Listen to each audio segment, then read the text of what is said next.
Welcome to Bucharest, to Romania. Here with my European flag, I protest against the decision to block and veto Romania. It's a NATO ally, EU member of 16 years now, and then Austria for populistic internal reasons and in a scheme with Serbia and with Russian Orban has blocked Romania, and I'm here to apologize.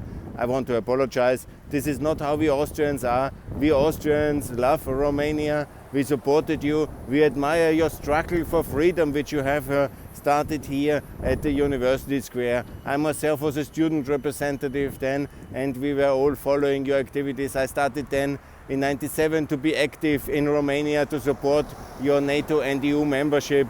And I'm really very sorry that Austria is now taken hostage by the pro-Russian lobby. And this is really very unfortunate. In fact, Austria has also been a very big investor and supporter of your transition with the banking sector. There's one Austrian bank here, Erste Bank, and with our state-owned mineral industry, OMV. And this was all very good. You know, we helped a lot. I think it contributed also. We earned a lot. It's all how it should be in the European Union.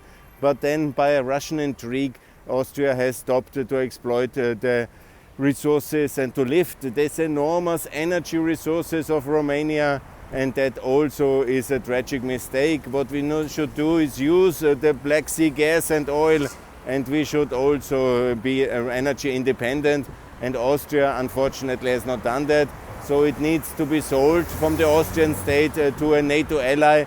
Austria must join NATO because neutrality leads always to an entry gate into Russian influence.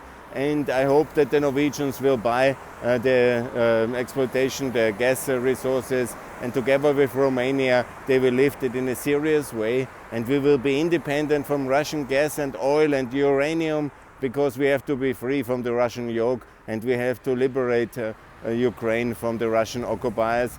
And this is very important, and Romania has done so much, but actually not enough, I think, because you have not built the infrastructure which is needed to connect Moldova and Ukraine in the last years, in the chaos years under Mrs. Merkel.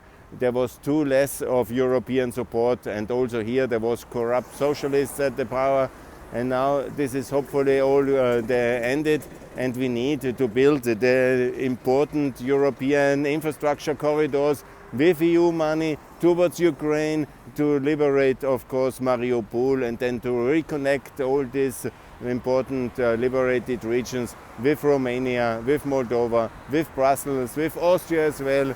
And we must be all united in one European Union, supported and secured by NATO with our American allies. And I call also on the Americans to lift these restrictions for the Romanians and Bulgarians in terms of the visa waiver, and that Romania, Bulgaria can join OECD and basically do everything as we do it in Croatia.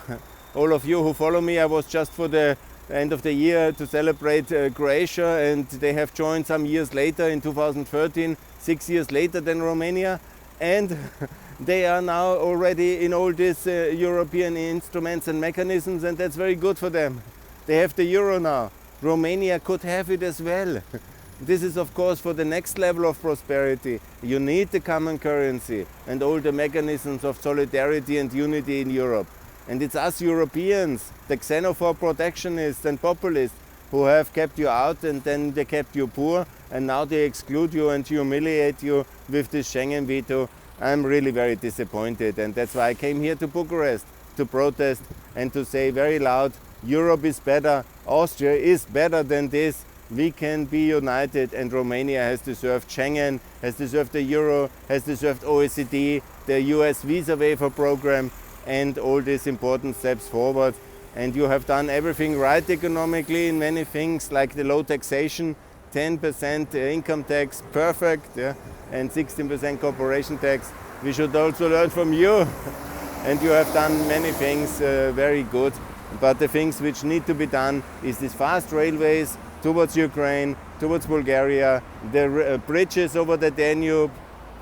It's a lot to build, and it must be done with European money, obviously. But we must do it faster, better, more united, and that's the way forward. And that's also the role model for Moldova. if you could kindly also support Moldova to adopt the euro immediately, like Montenegro and Kosovo, and if you could kindly also recognize Kosovo because it's a European state and Serbia is a Russian proxy.